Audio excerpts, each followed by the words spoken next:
안녕하세요. 영화 콘텐츠 제작 크루 온더플로어가 진행하는 팟캐스트 펀치 드렁크 무비에 오신 것을 환영합니다. 저는 이번 팟캐스트의 진행을 맡게 된 빵빵입니다.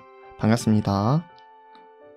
여러분, 어릴 적 슈퍼히어로를 동경했던 경험이 있으신가요?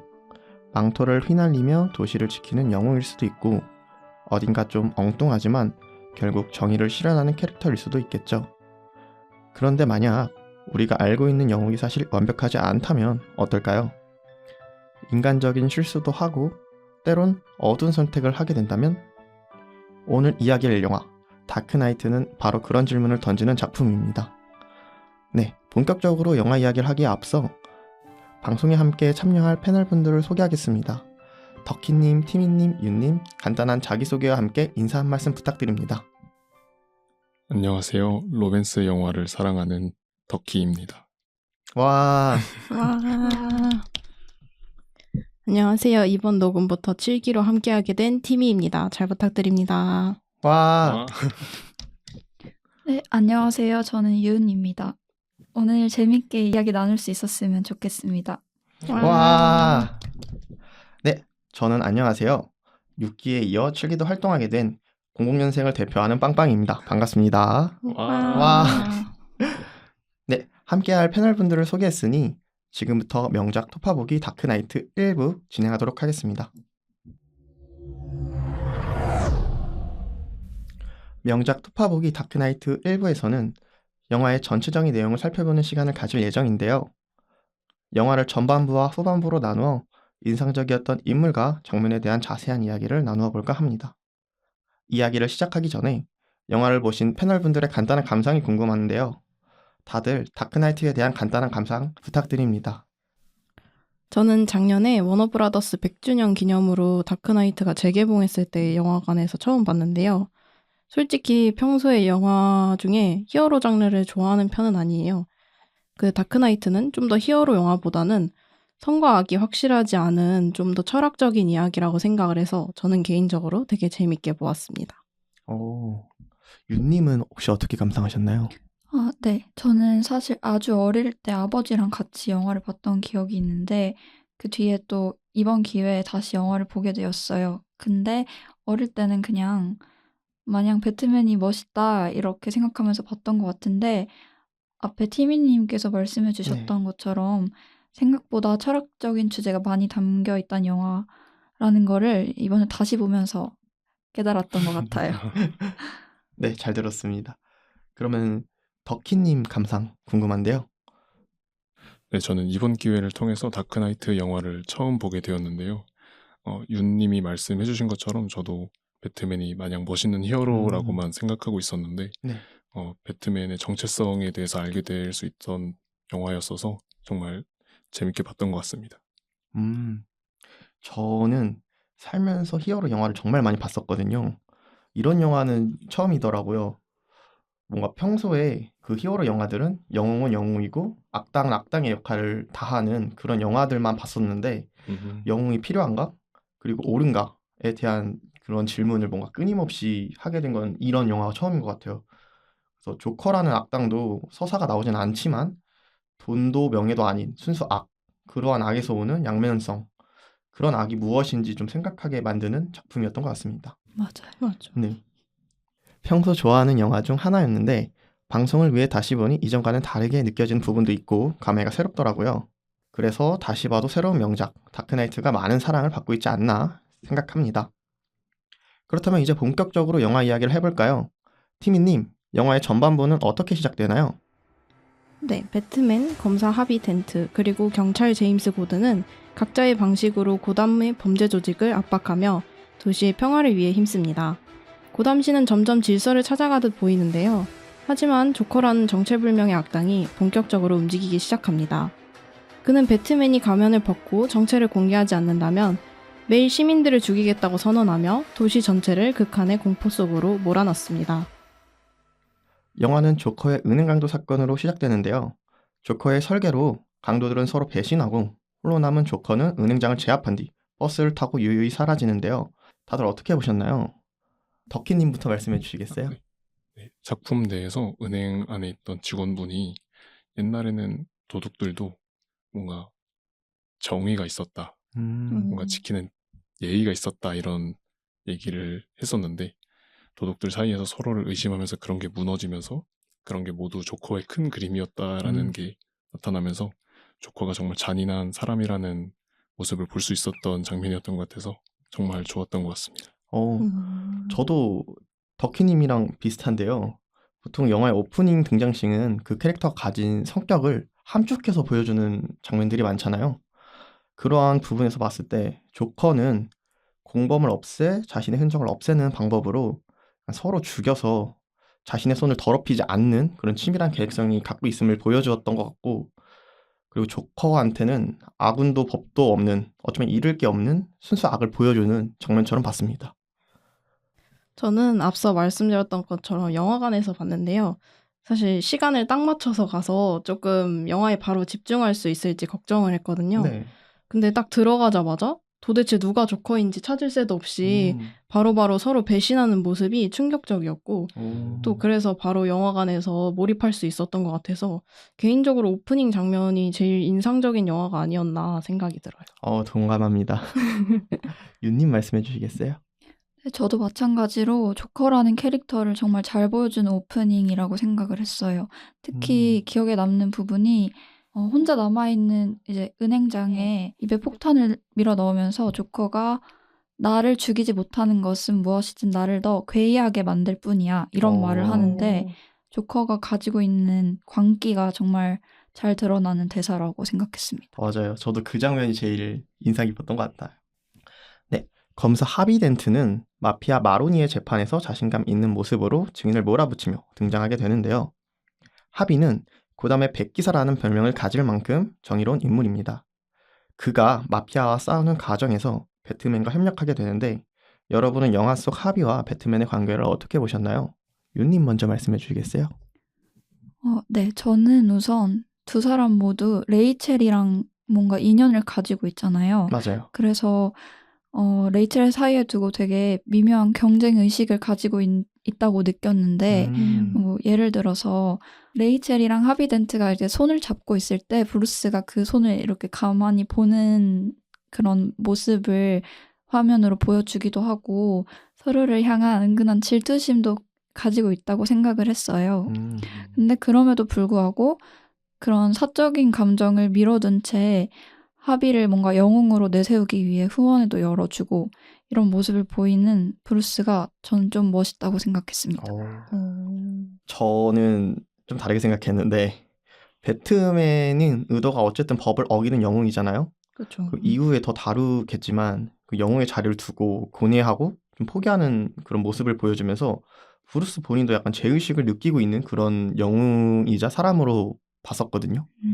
그런 면에서 뭔가 하비 덴트는 본인과 대비되는 상황 속에서 진정한 정의를 이뤄줄 수 있는 영웅이라고 브루스 스스로가 그렇게 생각했을 것 같아요.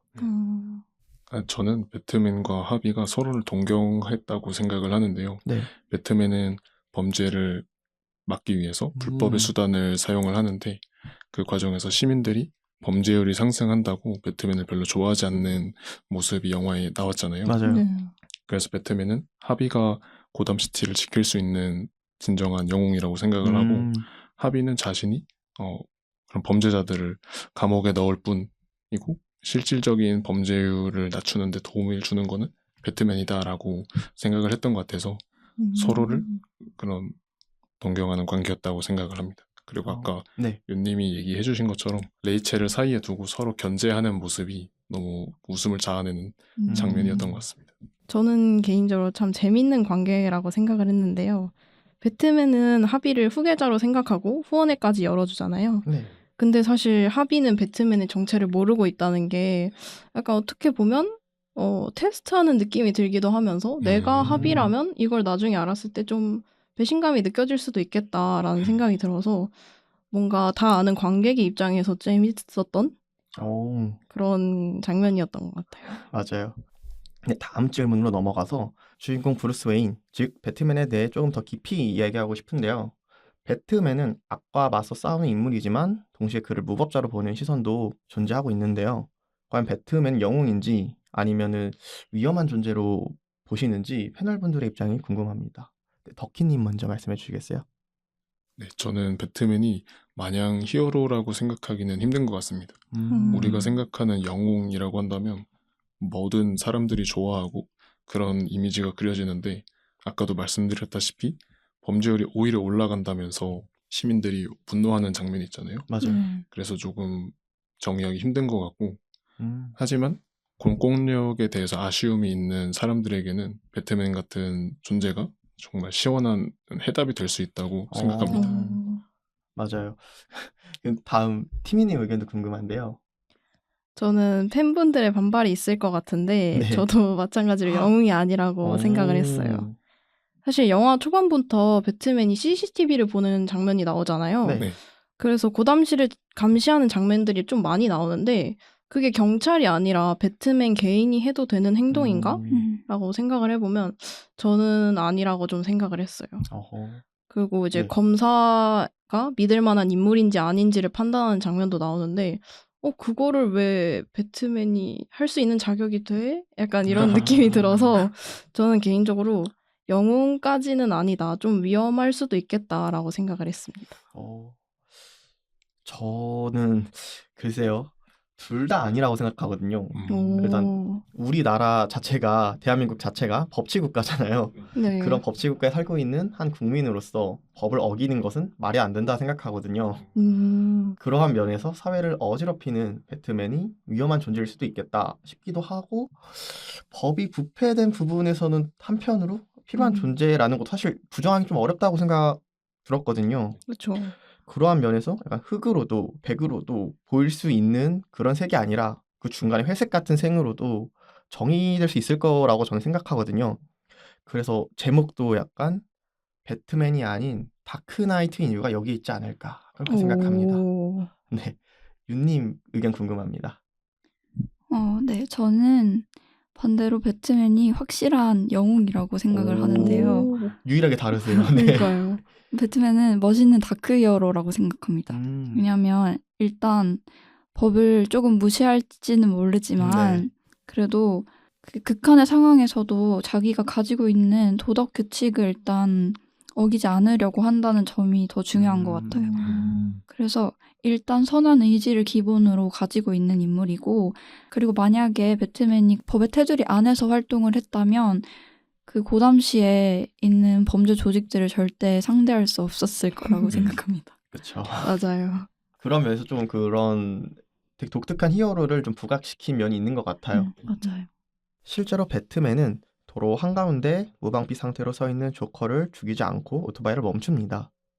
심지어 조커는 자신을 치고 가라며 배트맨을 도발하고 있었는데요. 이 장면에 대해 다들 어떻게 생각하시나요?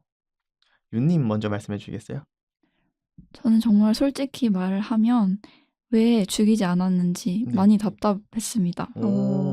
왜냐하면 여기서 조커를 죽였으면 앞으로 일어날 큰 비극은 없었을 거라고 생각하고 네, 일단 조커는 나쁜 사람이잖아요. 맞아요. 그래서 여기서 죽여도 되지 않았을까 내심 그런 생각을 했습니다. 그렇죠. 거기서 조커를 죽였다면 네, 영화가 끝나지 않았을까요? 맞아요. 네. 그것도 맞아요. 네, 티미님 말씀해 주시겠어요? 저는 앞에서 배트맨이 영웅이 아니라고 생각했는데 네. 사실 이 장면 때문에 그래도 배트맨이 우리의 히어로다라고 조금이나마 애정을 가질 수 있었던 장면이라고 생각을 해요. 배트맨이 그런 일반 무법자랑 다른 점이 이렇게 자신의 신념을 좀 지켜가는 모습이 있기 때문이라고 생각을 해서 이 장면이 되게 배트맨의 어떤 정체성을 확실히 보여주는 그런 액션씬이었다고 생각합니다. 제가 말씀드리면은 전 모순적으로 좀 느꼈거든요. 그런 법의 테두리에서 벗어나는 사람이 살인은 못한다? 뭔가 이 앞뒤가 안 맞잖아요. 그런 면에서 다시 질문으로 돌아오면은 왜 죽이지 않았냐가 아니라 왜 그런 영웅인지를 한번 생각해 볼 필요가 있는 것 같아요. 그래서 전작인 비긴즈에서 브루스의 부모님이 그 살해 협박하는 노숙자한테 죽거든요. 그래서 시간이 지나 브루스가 부모님을 살해한 자에게 복수하려고 총을 들고 다가가는데 이미 다른 사람이 먼저 총을 쏴서 그 용의자를 죽여요. 근데 거기서 브루스는 오히려 복수심이 사라지지 않고 허무함만 남는 것을 느끼거든요. 근데 그 장면에서 살인을 해서는 아무것도 달라지지 않는 것을 깨닫고 거기서 약간 배트맨이 된 이유이자 조커를 죽이지 않은 게 아닌가 저는 그렇게 생각합니다. 네. 덕희님 말씀해 주시겠어요? 네. 저는 윤님이 조커를 죽여야 했다라는 말에 동의를 하는데요. 네. 그 오토바이를 타고 달려가는 그 장면에서 브루스의 마음이 흔들리는 모습을 본 것 같아서 참 안타까운 장면이었습니다. 그리고 이후에 벌어지는 일들에 대해서 이게 나 때문에 벌어지는 일들인가 하고 자책하지 않기를 좀 바랬던 것 같아요. 하비의 연인 레이첼은 브루스와 오랜 과거를 공유한 사이인 듯합니다. 레이첼이 두 사람 사이에서 갈등하는 모습을 보이는데 마지막 순간에 레이첼의 진심은 브루스와 하비 덴트 둘 중에 누굴 향했다고 생각하시나요? 저부터 말씀드릴게요. 이것도 비긴즈 얘기를 안 꺼낼 수가 없는데 전작에서 레이첼은 브루스와 오랜 소꿉친구이자 연인으로 나오는데요. 그 비긴즈 마지막에서 레이첼이 고담 시에 배트맨이 필요로 하지 않는다면 그때는 함께 할 수 있을지 모르겠다 이런 말을 남겨요. 그래서 이 말이 어떻게 보면 그 고담 시의 범죄가 없어지는 그 날이 배트맨이 아닌 진짜 브루스와 연인이 된다는 말로 전 해석을 했거든요. 그래서 다크나이트로 다시 돌아와서 레이첼이 배트맨이 존재함으로써 탄생한 그 조커 같은 악당을 보고 고담 시에는 범죄가 없어지는 것은 있을 수 없겠다라고 판단을 한 것 같아요. 그렇죠. 결국에는 레이첼이 덴트랑 뭐 브루스 이런 선택의 여지를 아예 떠나서 제 생각에는 브루스가 레이첼이 아닌 고담 씨를 선택한 게 아닌가 그렇게 느꼈어요. 저는. 네. 저는 개인적으로는 하비를 선택했다고 생각은 해요. 네. 이제 편지를 남긴 것 자체도 자기는 이제 하비에게 가겠다라고 선택한 내용이었는데 그럼에도 저는 브루스와 레이첼이 이어지길 바라는 저의 마음이 있기 때문에 브루스가 이 진실을 모르고 그냥 영영 덮어뒀으면 좋겠다 하는 마음으로 봤습니다. 얘기 잘 들었습니다. 윤님은 어떻게 생각하세요? 네, 저도 일단 영화에서 그냥 표면적으로 보이는 것처럼 하비 덴트를 선택했다고 생각을 해요. 일단 이전에 하비가 레이첼한테 미래를 함께 하자고 물어봤을 때는 대답을 잘 못했는데 딱 죽음 직전에 예스라는 대답을 하거든요, 레이첼이. 네. 그래서 그때 마음이 진심이 아닐까, 딱 죽기 직전이니까. 맞아요. 그래서 저는 하비를 향했다고 생각합니다. 그 마지막 장면에서 너무 슬펐던 것 같아요. 맞아요. 예스 이래가지고 저도 결국엔 하비를 선택한 것처럼 보여지긴 했던 것 같아요. 맞아요. 덕희님 의견 어떠신가요? 저는 절대 브루스를 선택했다고 생각을 하는데요. 여기서 유일하게 네. 네.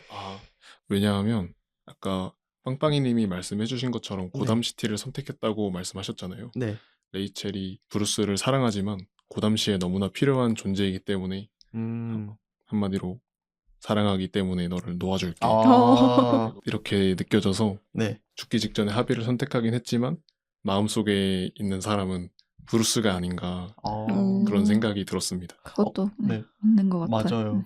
그러면 추가 질문을 드리면은 하비 덴트를 사랑하지 않았다는 건가요, 레이첼이? 이건 레이첼이 조금 문제가 있어요. 네. 하비 덴트도 사랑을 하긴 한 것 같아요. 하지만 네. 그래도 그 비율이 한 8대2 정도로 브루스한테 있지 않을까 생각합니다. 두 사람을 동시에 그러니까 하비 덴트 조금 안타깝게 느껴집니다. 네. 이 레이첼에 대한 영화도 하나 나와야겠는데요. 재밌을 것 같아요. 맞아요. 저도 레이첼을 좋아하지 별로 좋아하는 인물은 아닙니다. 그거 아무도 안 보는 거 아니에요? 네. 이야기는 점점 예측할 수 없는 방향으로 흘러가는데요. 조커는 혼돈 속에서 인간의 본성을 시험하려 하고 배트맨은 점점 더 어려운 선택을 마주하게 됩니다.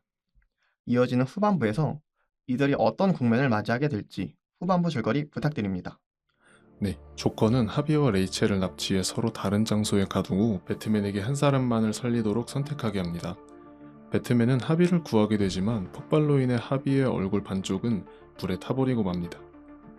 사랑하는 레이첼과 자신의 얼굴 반쪽을 잃은 하비는 절망에 빠지고 결국 투페이스라는 또 다른 인격으로 변하게 되는데요. 한편 조커는 시민들이 탄 배와 죄수들이 탄 배 각각에 폭탄을 설치하고 서로를 폭파하라고 압박합니다. 고담시는 다시 한번 큰 위기에 처하게 됩니다. 네, 잘 들었습니다. 고담시의 백기사였던 하비덴트가 레이첼의 죽음 이후 완전히 그 무너지는 모습을 보여주는데요. 그 폭발 사건과 관련된 사람들을 찾아가서 복수를 하잖아요. 그 투페이스로 변화된 그 하비덴트를 다들 어떻게 보셨나요? 네, 저부터 말씀드리자면 레이첼을 잃은 후에 하비덴트가 그 자신의 절반을 잃었다고 말하잖아요. 네. 그의 말처럼 얼굴도 반쪽이 사라지면서 투페이스 덴트가 탄생한 걸로 봤는데요. 여기서 레이첼이 그에게 있어 약간 중요한 인물로도 보여지고 중요한 것을 잃었을 때 인간의 본성이 어떻게 드러나는지 그 양쪽이 같은 동전이 한 면이 타면서 보여주고 있다고 생각했거든요. 그러고 동시에 이제 또 조커의 인간 본성에 대한 자신의 철학이자 그 계략이 여지없이 보여지는 장면으로 저는 봤습니다. 맞아요. 팀미님은 어떻게 보셨나요? 저는 일단 하비 덴트의 얼굴의 그 비주얼적인 연출이 정말 관객들로 하여금 충격을 줬다고 생각을 맞아요. 했어요. 뼈가 다 나오잖아요. 맞아요. 그래서 그걸 보면서 내가 하비였어도 저 복수를 안 할 수 없지 않을까라는 이해가 되기도 했고 굉장히 안타까웠는데 사실 하비가 조커 때문에 나쁘게 변했다기보다는 정말 그 원래 가지고 있던 그 밑바닥을 조커가 드러내는 걸 좀 더 빨리 앞당겼다라고 생각을 한 게 그 전에도 이미 강력반에서 하비는 투페이스라는 별명으로 부르고 있다는 사실이 드러나게 되잖아요. 맞아요. 그래서 하비가 정의감과 함께 또 강압적인 모습을 가지고 있었다는 게 이제 그 장면으로 드러나면서 과연 원래 착한 사람이었나? 그냥 이 일이 그랬던 거 아닐까 하는 생각이 들었던 것 같아요. 그러면 조커가 없었어도 결국엔 그 본성이 드러날 거라고 생각하시는 건가요? 저는 그렇게 생각합니다. 왜냐하면 정의감이 있었더라도 좀 높은 자리에 올라가거나 어떤 일을 겪을 때 안 좋게 되는 경우를 많이 보잖아요. 맞아요. 그래서 그런 걸 생각해보면 좀 더 시기를 앞당긴 것뿐이다 라는 생각이 들었습니다. 흥미로운 해석인데요. 덕희님 말씀해 주시겠어요? 저는 티미님의 의견에 살짝 반대하는 오. 입장인데요. 하비가 원래 그런 어두운 면모를 가지고 있었다는 거에는 동의를 하고 있습니다. 네네. 그런데 그거를 조금 더 앞당겼을 뿐이다라고 얘기하셨잖아요. 네. 저는 하비가 조커를 만나지 않았다면 범죄를 배트맨과 함께 소탕하면서 고담시가 평화로워지는 고담시가 평화로워지면서 하비가 그렇게 어두운 모습을 보여줄 상황이 나타나지 않았을 것 같다. 그 생각을 해서 조커의 화려한 하술에 정말 놀랐습니다. 제가 하비와 같은 입장이었다면 저 같아도 그렇게 무너졌을 것 같은데요. 사랑하는 연인이 사망하고 그렇게 심적으로 나약해진 상태에서 조커가 분노의 방향을 바꾸는데 완전히 하비가 당했다고 생각을 하거든요. 그래서 너무 안타까운 장면이었습니다. 그렇죠. 그럼 윤님 의견도 궁금한데요. 윤님 한번 말씀해 주시겠어요? 네, 저는 하비의 행운 동전에 대해서 얘기를 해보고 싶은데요. 네. 원래 하비는 뭐 중요한 일에 앞서서 또는 무언가 선택할 때 양면이 똑같은 동전을 던졌잖아요. 네. 그게 운보다는 자기가 선택한 길을 믿고 그리고 강한 의지로 그 길을 결국 성공으로 이끌겠다는 그런 마음가짐을 잘 보여주는 것 같았어요. 근데 폭탄이 터진 이후에 동전의 한쪽 면이 그을리면서 이제 앞뒤 구분이 생기잖아요. 네. 그래서 그때부터 하비는 동전을 던져서 뒷면이 나오면 죽이는 식으로 복수를 시작을 해요. 사람의 생사조차 운으로 결정하는 인물로 변했다는 거를 잘 보여주는데 이런 식으로 행운 동전이 하비의 변화를 되게 상징적으로 잘 보여주는 오브제로 사용됐다는 점이 인상적이었던 것 같습니다. 맞아요. 그거를 이렇게 동전으로 같이 보여준다는 게 되게 잘 표현된 것 같아요. 맞아요. 네. 네. 조커는 하비덴트를 이용해 아무리 선한 사람도 결국 타락할 수 있다는 걸 보여주려고 했습니다. 패널분들의 생각이 궁금한데요. 인간이 정말 타락하기 쉽고 이기적인 나약한 존재인지 입장이 궁금합니다. 윤님 먼저 말씀해 주시겠어요? 저는 인간이 나약하고 타락하기 쉽다고 생각합니다. 왜냐면 솔직히 저만 해도 가끔 이기적인 마음이랑 선한 마음 사이에서 갈등할 때가 있는 것 같아요. 그래서 더 정신을 바짝 차리고 살아야 한다고 생각을 하거든요. 네, 그래서 나약한 존재가 맞다고 생각합니다. 이것도 다들 의견이 비슷할 것 같은데 저도 인간은 타락하는 존재로 인식하기보다는 사회의 시스템이 인간의 타락을 온전히 막을 수 없는 걸로 봤거든요. 그래서 고든이 차를 타고 고단병원을 가는 장면에서 앞에 있는 경찰이 병원에 가족이 있다는 사실을 알고 배신을 추궁하는 장면이 나왔잖아요. 네. 그 장면에서 옆에 있는 배트맨의 정체를 폭로하려던 사람을 온전히 보호하지 못했고, 이러한 부분이 그 시스템이 사람을 온전히 보호할 수 없는 그런 장면을 보여주는 게 아닌가. 그리고 또 상황에 따라서는 인간은 시스템을 벗어나 타락할 수 있는 존재다라는 걸 보여주는 장면이라고 생각했어요. 덕희님 의견 궁금합니다. 네. 저는 조금 애매한 답변이 될 것 같은데요. 네, 우리가 살아가면서 인생에 정답은 없다고 많이들 얘기를 하잖아요. 맞아요. 이 말이 정말 유혹적인 말인 것 같아요. 내 정의를 만들고 이걸 지키면서 일관되게 살아가는 게 정말 어렵다고 생각을 하는데, 어떻게 보면 저도 인간은 타락하기 쉬운 존재라고 생각하고 있는 것 같습니다. 저는 개인적으로 성악설을 믿는 사람이어서 오. 타락하기 쉬운 존재라기보다는 애초에 인간은 악한데 법이나 그런 장치들로 좀 교육을 시켜서 선한 사회를 구성하려고 노력을 한다고 생각을 해요. 그래서 그거를 계속해서 사람들이 살아가면서 노력을 하고 있는데 그거를 조커가 교육을 깨고 부시고 하면서 너는 원래 악한 사람이야 하는 느낌을 받았습니다. 인간 본성에 대한 그런 질문을 던지시는 것 같네요. 네. 근데 다음으로 이어가면은 조커가 배 두 척에 폭탄을 설치하고 서로를 먼저 폭파하는 쪽이 살아남을 거라고 승객들을 압박하는데요.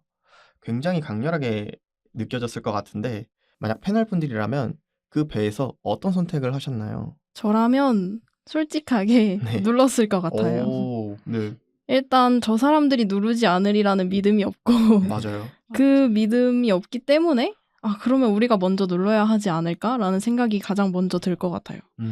그래서 또 사람은 궁지에 몰리면 좀 이성에서 떨어지는 생각을 하게 되잖아요. 맞아요. 맞아요. 시간 제한도 있는 상황이면 저는 조금만 고민하다가 누를 것 같아요.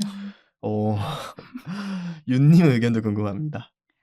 저도 비슷한 생각인데 일단 제가 직접 누르고 싶지는 않고요. 가해자가 되고 싶지 않다는 마음이 있어서 그래도 내심 누가 대신해서 버튼을 눌러주기를 바랄 것 같긴 해요.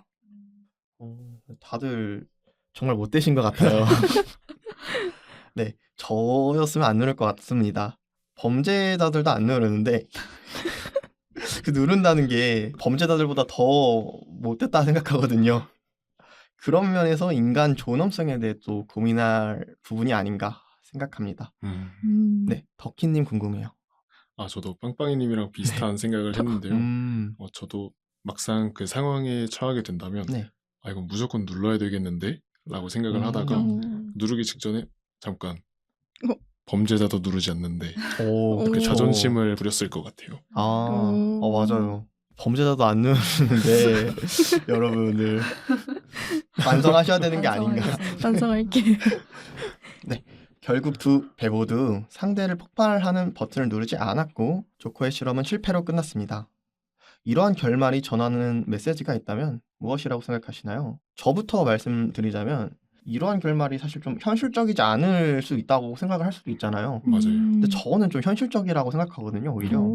시간이 지났음에도 서로 누르지 않았고 버튼을 누르지 못한 사람들은 아마 이런 생각을 했을 것 같아요. 누를 수 있다는 건 결국 살았다는 거니까 누른다는 건 결국 누르지 않은 죄인들보다 더 악한 사람이 된다는 점에서 도덕적 딜레마가 있을 거라 생각하거든요.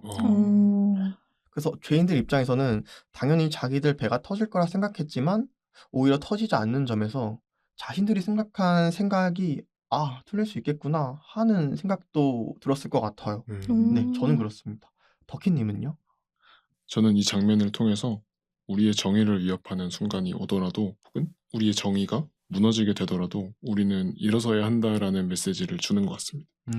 이런 정의를 지키고 살아나기 위해서 가진 노력이 필요하다, 많은 고뇌의 시간이 필요하다라는 메시지를 던지는 것 같습니다.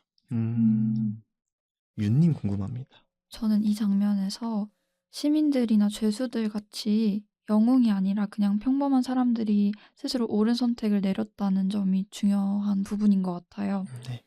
그래서 배트맨이나 경찰이 개입해서 문제를 해결한 게 아니라 그 배 안에 타 있는 사람들끼리 끝까지 상대를 해치지 않기로 결정을 내렸던 거잖아요. 맞아요. 그래서 이 장면은 그냥 꼭 영웅이 아니라도 우리 모두가 선한 선택을 내릴 수 있다. 이런 메시지를 잘 전달하는 것 같다고 생각합니다. 저 배트맨뿐만 아니라 모두가 인간적인 선택으로 영웅이 될 수 있는 것 같아요. 그렇죠. 맞아요. 티미님 생각도 궁금해요. 저는 이 장면이 사실상 영화의 메시지라고 생각을 하는 게 조커가 가지고 있는 인간의 악함이 영화에서 어느 정도 드러나잖아요. 네. 하비도 결국에는 변하게 되고 그리고 사실 배트맨도 어떻게 보면 완전히 선은 아니기 때문에 계속해서 어두운 면만 보여주게 되는데 이 장면으로 하여금 그래도 우리는 희망이 있다. 그 사람들이 나쁜 사람이지만 또 그걸 억누르고 서로 고려하면서 살아가는 세상을 만들 수 있다. 이런 마지막 희망 같은 장면을 보여준 게 아닌가 생각이 들어요. 다들 약간 희망적으로 좀 많이 생각하시는 것 같네요. 네. 1부 마지막 질문인데요. 하비가 무려 5명의 목숨을 빼앗고 마지막 순간을 맞이하게 되는데 거기서 영화가 마무리됩니다. 조커가 승리했다는 고든의 말이 기억에 남는데요. 그의 말에 동의하시는지, 그리고 이 대결의 진정한 승자가 누구인지, 조커의 철학 자체가 혼돈, 사회의 질서를 어지럽히고 순수한 악이라는 점에서 궁금합니다. 네, 저부터 말씀을 드리면은 저는 조커의 승리라고 생각을 하거든요. 결국에는 하비가 가진 그런 신념들을 흔드는 데 성공했잖아요. 네. 네. 그래서 배트맨이 보호하려던 그런 고담의 희망을 무너뜨린 걸로 봤는데 그런 점에서 조커의 목표가 성공한 게 맞지 않나. 저는 그렇게 생각합니다. 윤님 의견 궁금합니다. 저는 사실 배트맨과 조커의 대결이 무승부로 끝났다고 생각을 해요. 네.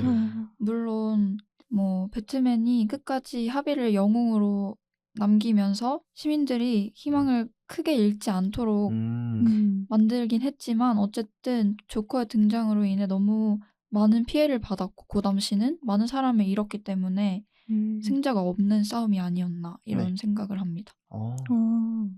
티미님은요? 저는 오히려 윤님의 말씀하셨던 것처럼 배트맨의 마지막 선택이 하비를 영웅으로 남기고 희망을 잃지 않도록 두었잖아요. 네. 그게 바로 배트맨의 승리라고 생각을 했어요. 배트맨도 시련을 겪었지만 조커의 그런 악당 짓을 이겨내고 또 계속해서 고담 씨를 지켜내려고 하는 모습이 결국에는 배트맨이 이긴 게 아닌가라는 생각이 들었습니다. 오. 덕희님은요? 네. 저도 배트맨의 승리라고 생각을 하는데요. 조커가 하비의 마음을 뒤흔들면서 악한 모습으로 변하긴 했지만 네. 저희는 하비의 선한 모습을 봤잖아요. 네. 좀 시간이 지났다면 하비가 다시 그런 좋은 모습으로 돌아올 수 있을 거라고 믿었기 때문에 그리고 결국에는 고든의 가족이랑 타워에 있던 인질들이랑 배의 그 수많은 인원들까지 많은 사람들이 살아남았기 때문에 배트맨 승리라고 생각을 합니다. 저 빼고 다들 완전 해피엔딩을 생각을 해주시네요. 네, 의견 잘 들었고요. 1부에서 다크나이트의 전반부와 후반부 내용을 살펴보았는데요. 조커와 배트맨, 그리고 하비덴트의 관계가 촘촘하게 얽혀 있어 패널분들과 이야기를 나누면서도 계속해서 새로운 해석이 나왔던 것 같아요. 캐릭터 사이의 갈등 구조와 그들이 겪고 있는 도덕적 딜레마를 들여다볼 수 있었던 뜻깊은 시간이었습니다. 네, 2부에서는 영화의 연출적 특징, 그리고 영화 외부적인 주제에 대해 이야기하려고 합니다. 1부에서 미처 다루지 못한 흥미로운 질문들이 등장할 예정이니 끝까지 감상해 주시면 감사하겠습니다.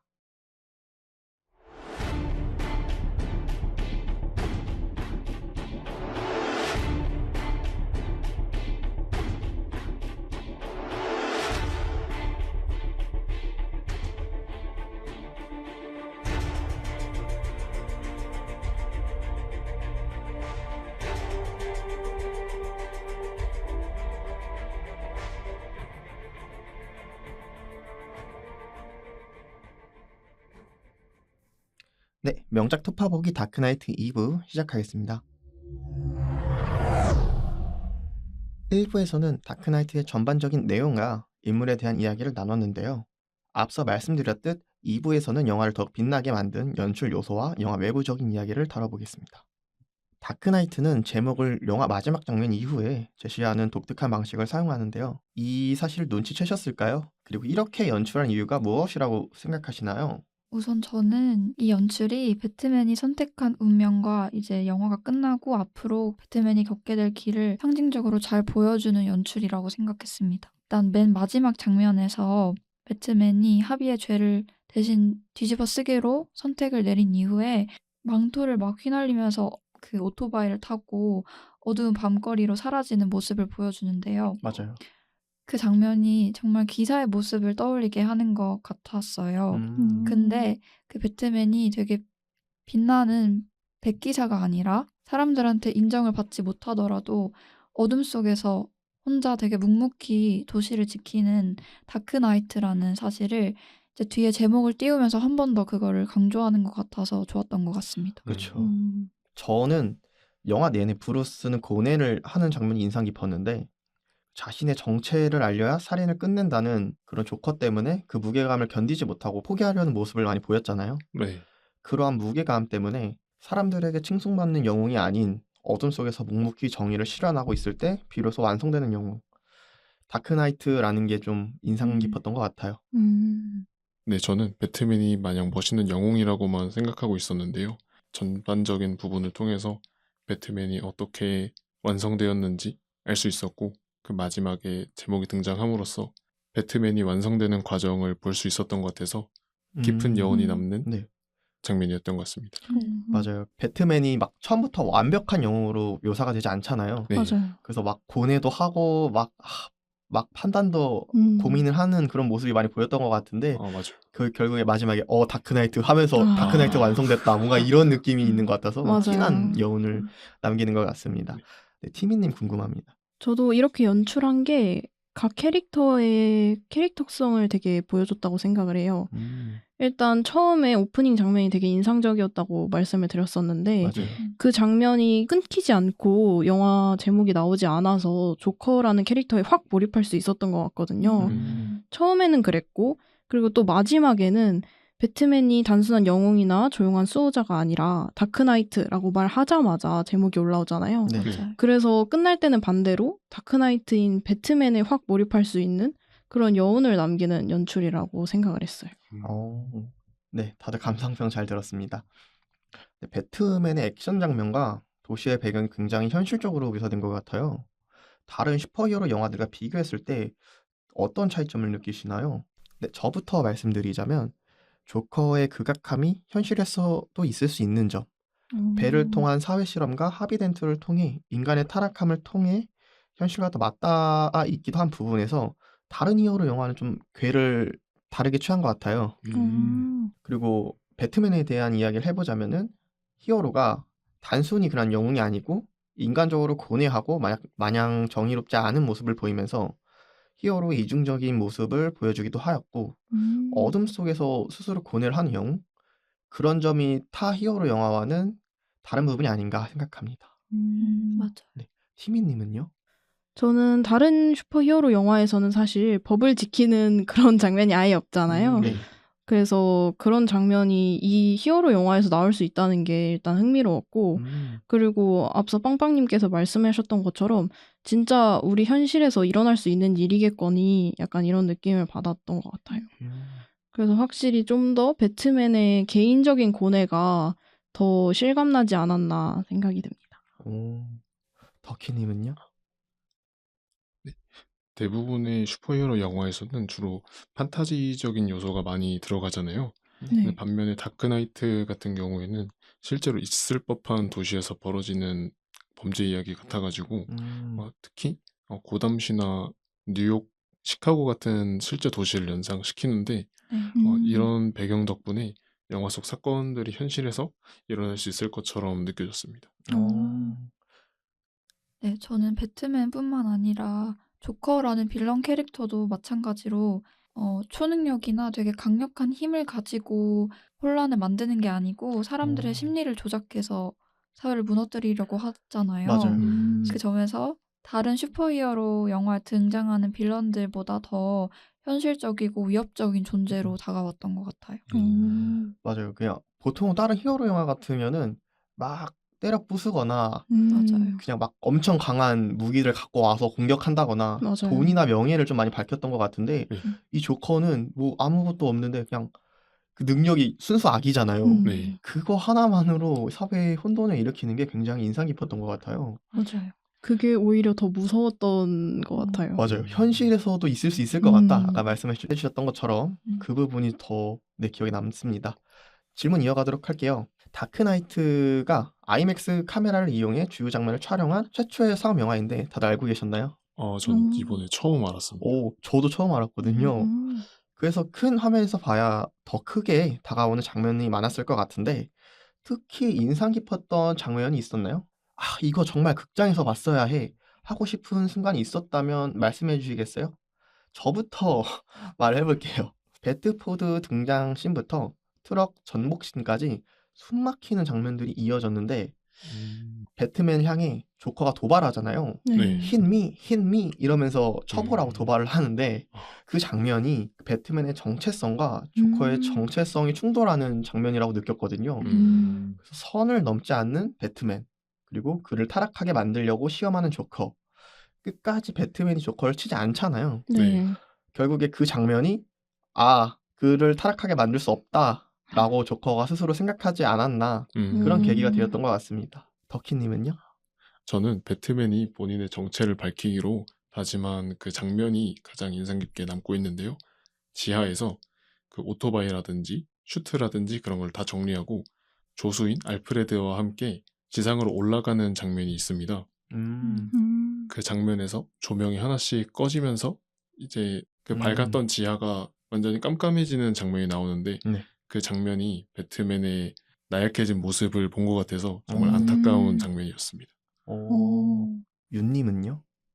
네. 저는 브루스가 합의를 위해서 후원회를 열어주면서 파티가 열리잖아요. 네. 네. 그 현장을 조커가 습격한 장면이 가장 기억에 남는 것 같아요.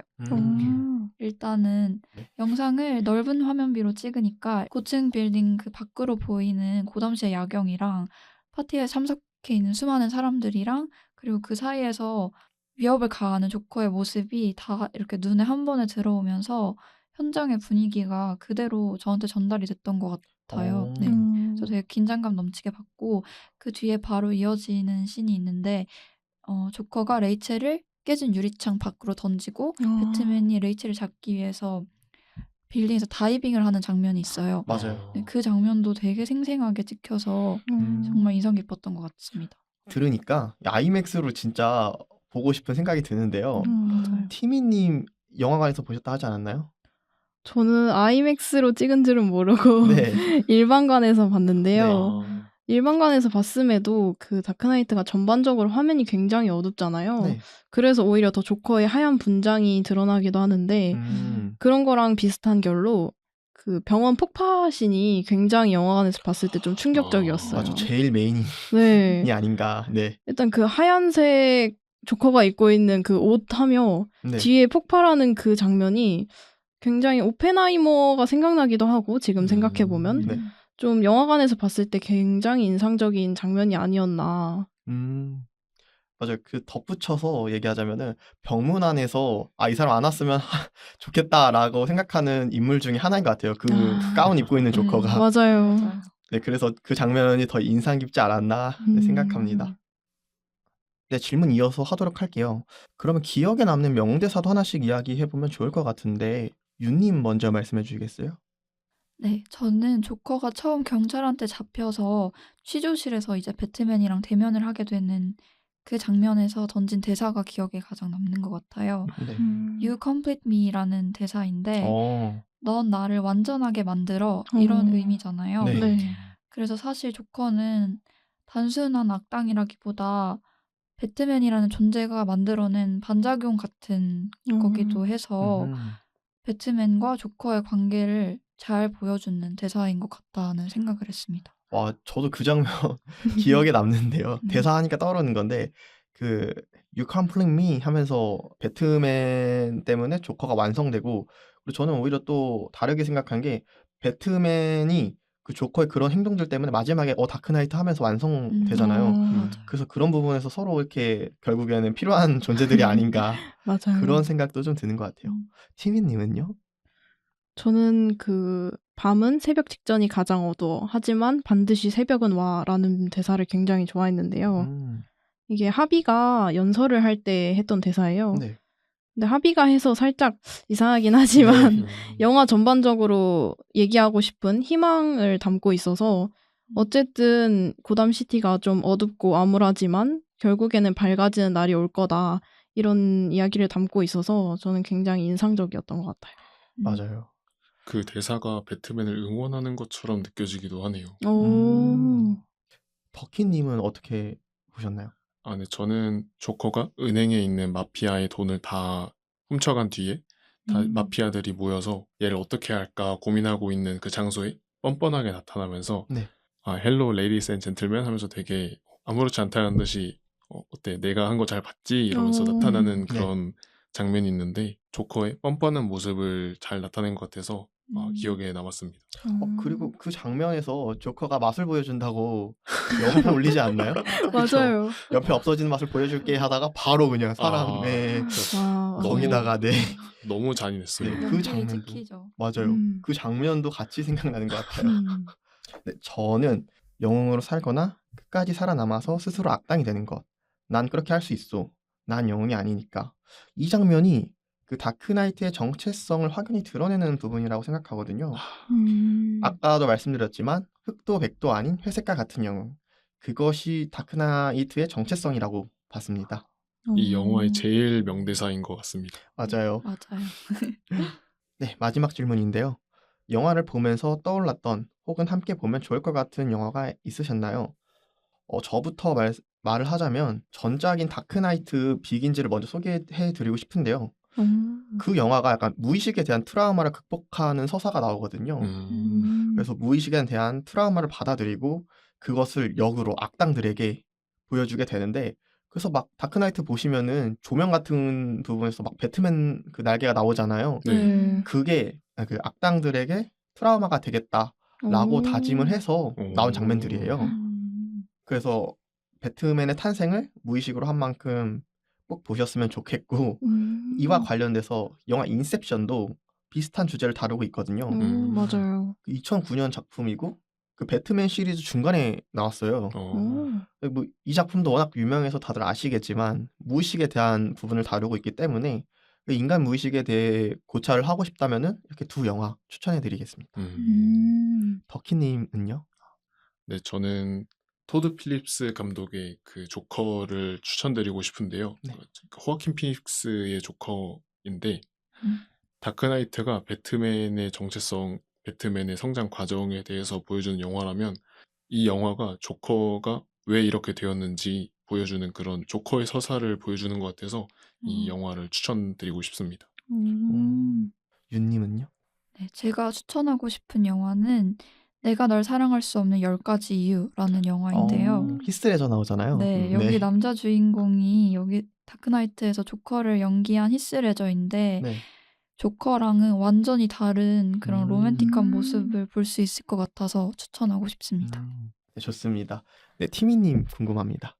저는 가장 최근에 개봉한 캡틴 아메리카 브레이브 뉴 월드를 추천드리고 오, 싶은데요. 저도 봤어요. 벌써 보셨나요? 봤죠. 나오자마자 봤습니다.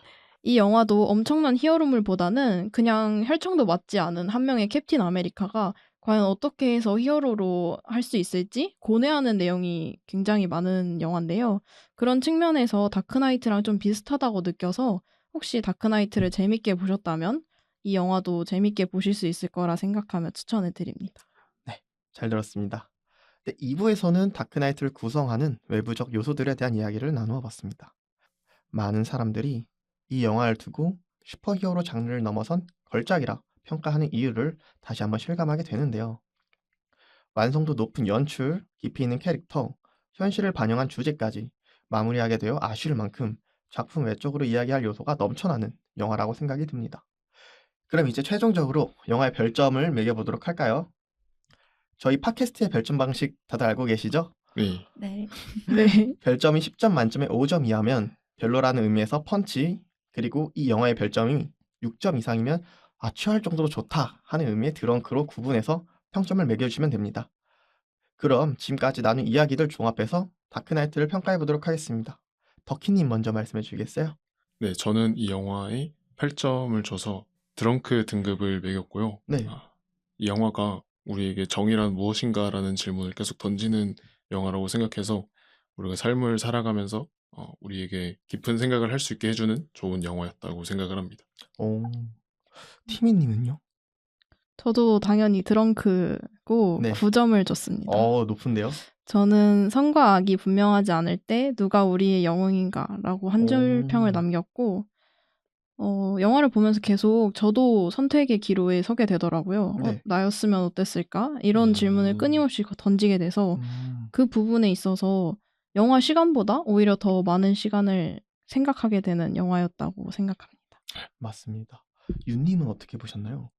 네, 저도 마찬가지로 드렁크입니다. 8점을 줬고 네, 좀 아쉬운데요.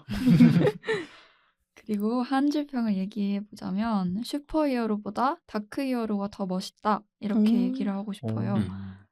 영화를 보면서 배트맨이 겪게 되는 그런 고뇌를 함께 생각해 볼 수 있어서 좋았던 것 같고 그리고 누구도 인정해주지 않아도 묵묵하게 도시를 지키는 배트맨이 다시 한번 멋있다는 생각을 오. 했습니다. 맞아요. 되게 잘 보셨는데 8점은 좀 아쉽습니다. 근데 제가 왜 이렇게 생각하냐면 저도 드렁크고 저는 10점이라서 네, 오. 그렇게 생각했고요. 이것보다 완벽한 히어로 영화가 나올 수 있을까? 근데 저는 없을 것 같아요. 저도요. 네. 그래서 한 줄 평은 가끔 영웅은 빛이 아니라 어둠 속에서 태어나는 것 같다로 하겠습니다. 네, 저희 별점은 여기서 마무리하겠고요. 지금까지 크리스토퍼 놀란 감독의 다크나이트를 함께 살펴보았습니다. 선과 악의 경계는 어디인지, 또 영웅이란 어떤 존재하고 진정한 적이는 무엇인지 고민하게 만드는 영화였던 것 같습니다. 결말에서 배트맨은 다크나이트가 되기로 결심합니다. 진실을 밝히는 대신 하비덴트가 가진 희망의 상징을 지키는 길을 택한 것입니다. 진실보다 중요한 것이 있다는 고든의 말처럼 때로는 진실과 같이 우리가 이상적이라고 여기는 정의보다 더 나은 선택이 필요할지도 모릅니다. 우리 모두 매일 크고 작은 선택을 하며 살아가는데요. 매 순간 완벽할 수는 없지만 스스로 옳고 선하다고 믿는 길을 선택하는 것. 어쩌면 그것이 현실에서 우리가 만들어가는 정의가 아닐까 싶습니다. 오늘도 저마다의 자리에서 최선의 선택을 하고 있을 모든 분들을 응원하며 방송 마무리하도록 하겠습니다. 지금까지 진행의 빵빵이, 패널의 덕희 팀이 윤 이었습니다. 다음 시간에 만나요.